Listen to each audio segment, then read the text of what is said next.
पंचदेव प्रार्थना एक शक्तिशाली मंत्र है।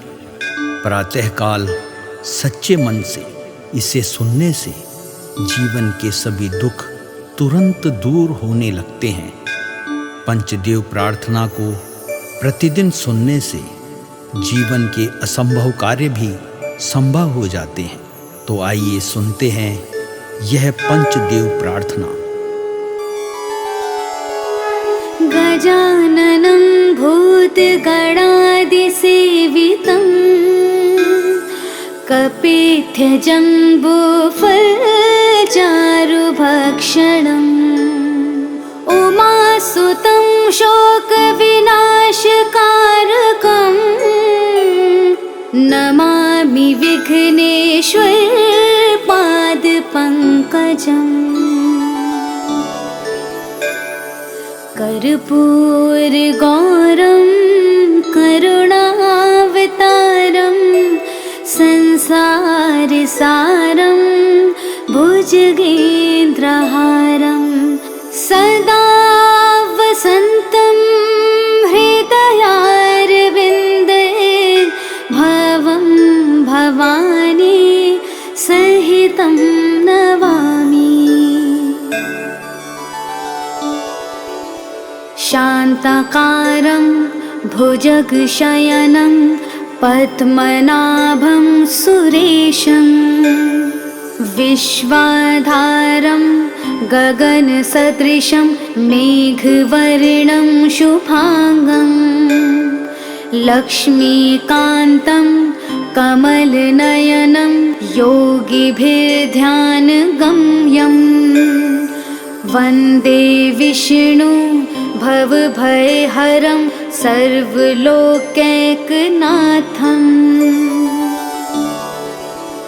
नीलाम्बुजश्यामलकोमलाङ्गं सीतासमारोपितवामभागं पाणो महासायकचारुचापं नमामि रामं रघुवंशनाथम्। मनोजवं मारुततुल्यवेगं जितेन्द्रियं बुद्धिमतां वरिष्ठं वातात्मजं वानुरयूथमुख्यं श्रीरामदूतं शरणं प्रपद्ये। करारविन्देन पादारविन्दं मुखारविन्दे विनिवेशयन्तं वटस्य पत्रस्य पुटेश्यानं बालं मुकुन्दं मनसा स्मरामि। या देवी सर्वभूतेषु शक्तिरूपेण संस्थिता नमस्तस्यै नमस्तस्यै नमस्तस्यै नमो नमः। नीलाञ्जनासमाभासं रविपुत्रं यमाग्रजं छायामार्तण्डसम्भुतं तं नमामि शनैश्चरम्। गजाननं भूतगणादिसेवितं कपित्थजम्बूफलचारुभक्षणम् उमासुतं शोकविनाशकारकम् नमामि विघ्नेश्वर पादपङ्कजम्। कर्पूरगौरं करुणावतारं संसारसारं भुजगेन्द्रहारं सदा वसन्तं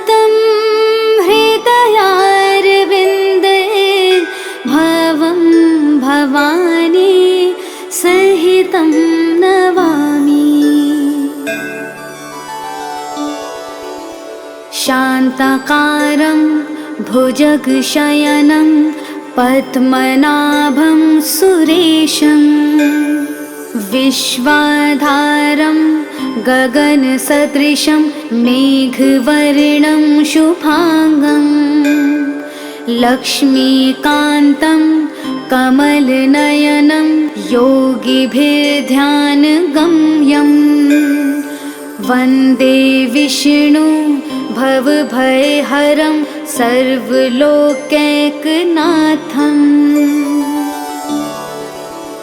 नीलाम्बुजश्यामलकोमलाङ्गं सीतासमारोपितवामभागं पाणो महासायकचारुचापं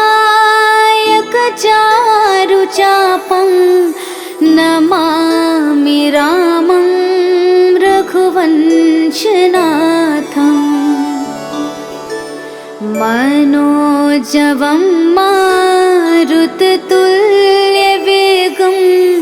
जितेन्द्रियं बुद्धिमतां वरिष्ठं वातात्मजं वानुरयूथमुख्यं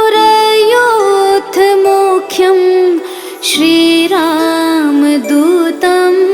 शरणं प्रपद्ये करारविन्देन पादारविन्दं मुखारविन्दे विनिवेशयन्तं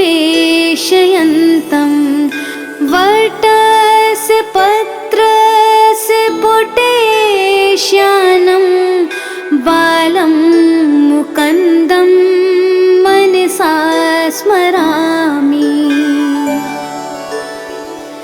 या देवी सर्वभूतेषु शक्तिरूपेण संस्थिता नमस्तस्यै नमस्तस्यै नमस्तस्यै नमो नमः।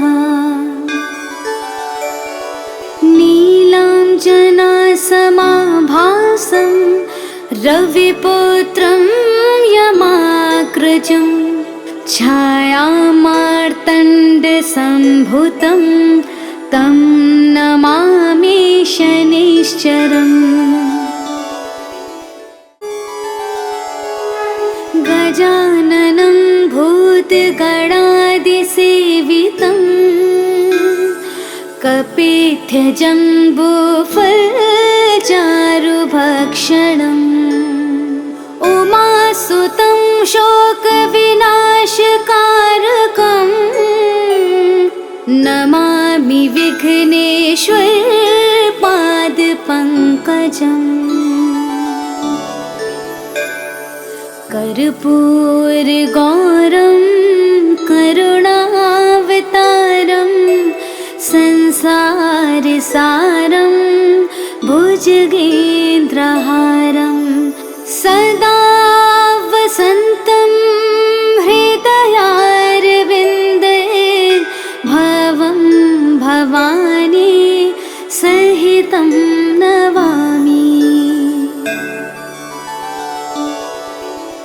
शान्ताकारं भुजगशयनं पद्मनाभं सुरेशं विश्वाधारं गगनसदृशं मेघवर्णं शुभांगं लक्ष्मीकान्तं कमलनयनं योगिभिर्ध्यानगम्यं वन्दे विष्णु भवभयहरं सर्वलोकैकनाथम्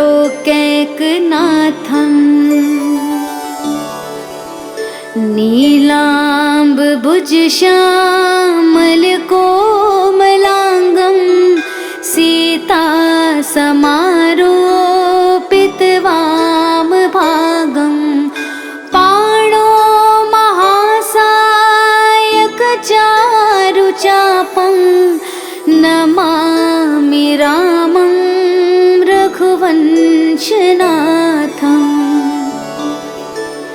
मनोजवं मारुततुल्यवेगं जिते वरिष्ठं वातात्मजं वानुरयोधमुख्यं श्रीरामदूतं शरणं प्रपद्ये। करारविन्देन पादारविन्दं मुखारविन्दे विनिवेशयन्तं वटस्य पत्रस्य पुटेश्यानं बालं मुकुन्दं मनसा स्मरामि। या देवी सर्वभूतेषु शक्तिरूपेण संस्थिता नमस्तस्यै नमस्तस्यै नमस्तस्यै नमो नमः। नीलाञ्जनासमाभासं रविपुत्रं यमाग्रजं छायामार्तण्डसम्भुतं तं नमामि शनैश्चरम्। गजाननं भूतगणादिसेवितं कपित्थजम्बूफलचारुभक्षणम् उमासुतं शोकविनाशकारकं नमामि विघ्नेश्वरपादपङ्कजम्। कर्पूरगौरं करुणावतारं संसारसारं भुजगेन्द्रहारं सदा वसन्तं हृदयारविन्दे भवं भवानी सहितं नमामि। शान्ताकारं भुजगशयनं पद्मनाभं सुरेशं विश्वाधारं गगनसदृशं मेघवर्णं शुभांगं लक्ष्मीकान्तं कमलनयनं योगिभिर्ध्यानगम्यं वन्दे विष्णु भवभयहरं सर्वलोकैकनाथम्।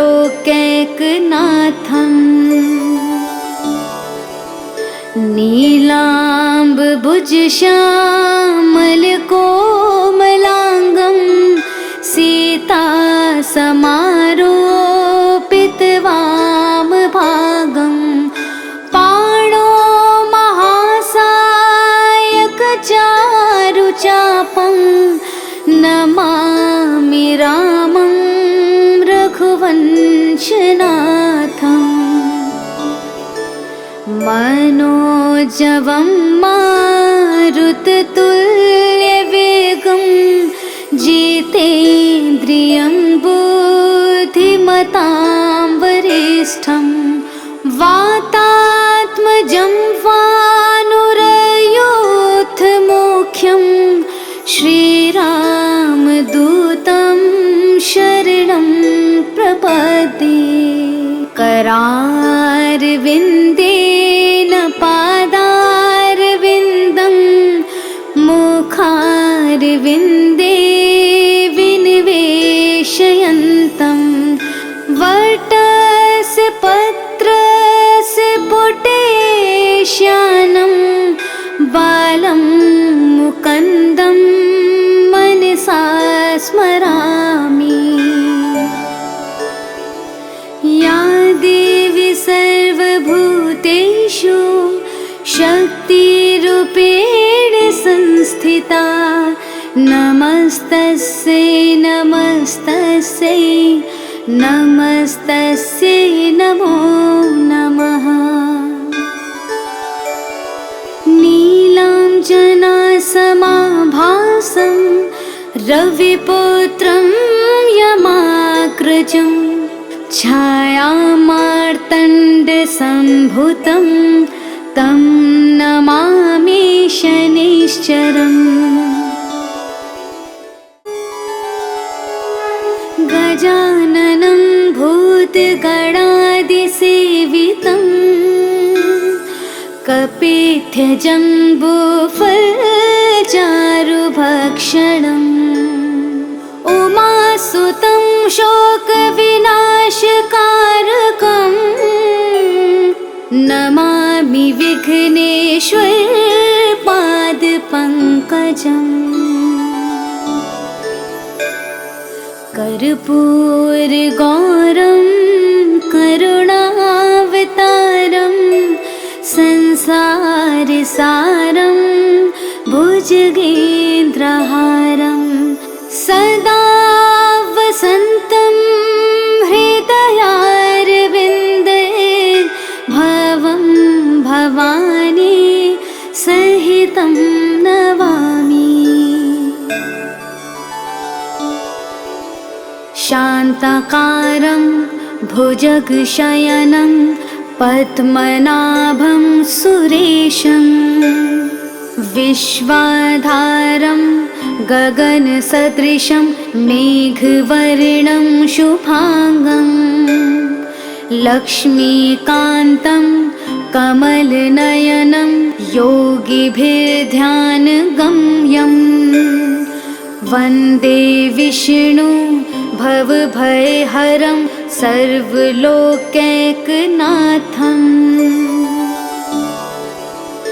नीलाम्बुजश्यामलकोमलाङ्गं सीतासमारोपितवामभागं पाणो महासायकचारुचापं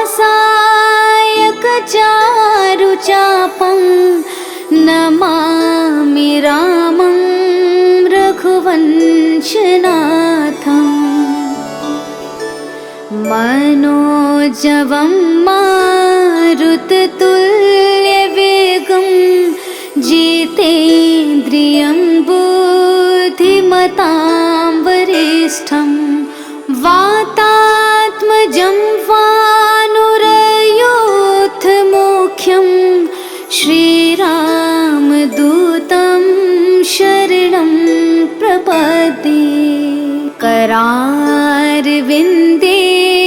पादारविन्दं मुखारविन्दे विनिवेशयन्तं वटस्य पत्रस्य पुटेश्यानं बालं मुकुन्दं मनसा स्मरामि। या देवी सर्वभूतेषु शक्तिरूपेण संस्थिता नमस्तस्यै नमस्तस्यै नमस्तस्यै नमो नमः। नीलाञ्जनासमाभासं रविपुत्रं यमाग्रजं छायामार्तण्डसम्भुतं तं नमामि शनैश्चरम्। गजाननं भूतगणादिसेवितं कपित्थजम्बूफलचारुभक्षणम्। उमासुतं शोकविनाशकारकं नमामि विघ्नेश्वरपादपङ्कजम्। कर्पूरगौरं करुणावतारं संसारसारं भुजगेन्द्रहारं सदा वसन्तं हृदयारविन्दे भवं भवानी सहितं नमामि। शान्ताकारं भुजगशयनं पद्मनाभं सुरेशं विश्वाधारं गगनसदृशं मेघवर्णं शुभांगं लक्ष्मीकान्तं कमलनयनं योगिभिर्ध्यानगम्यं वन्दे विष्णु भवभयहरं सर्वलोकैकनाथम्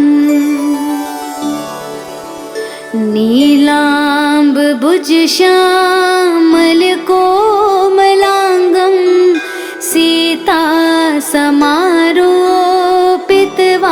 सीतासमारोपितवामभागं पाणो महासायकचारुचापं नमामि रामं रघुवंशनाथम् मनोजवं मारुततुल्यवेगं जितेन्द्रियं बुद्धिमतां वरिष्ठं वातात्मजं वानुरयूथमुख्यं श्रीरामदूतं शरणं प्रपद्ये करारविन्देन पादारविन्दं मुखारविन्दे विनिवेशयन्तं वटस्य पत्रस्य पुटेश्यानं बालं मुकुन्दं मनसा स्मरामि या देवी सर्वभूतेषु शक्तिरूपेण संस्थिता नमस्तस्यै नमस्तस्यै नमस्तस्यै नमो नमः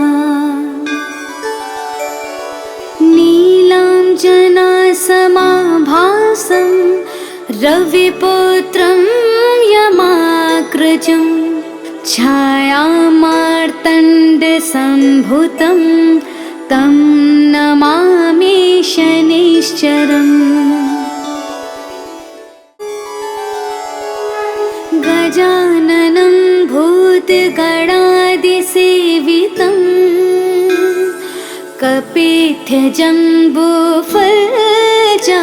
कपित्थजम्बूफलचारुभक्षणम् उमासुतं शोकविनाशकारकं नमामि विघ्नेश्वरपादपङ्कजम् कर्पूरगौरं करुणावतारं संसारसारं भुजगेन्द्रहारं सदा वसन्तं हृदयारविन्दे भवं भवानी सहितं नमामि शान्ताकारं भुजगशयनं पद्मनाभं सुरेशं विश्वाधारं गगनसदृशं मेघवर्णं शुभांगं लक्ष्मीकान्तं कमलनयनं योगिभिर्ध्यानगम्यं वन्दे विष्णु भवभयहरं सर्वलोकैकनाथम्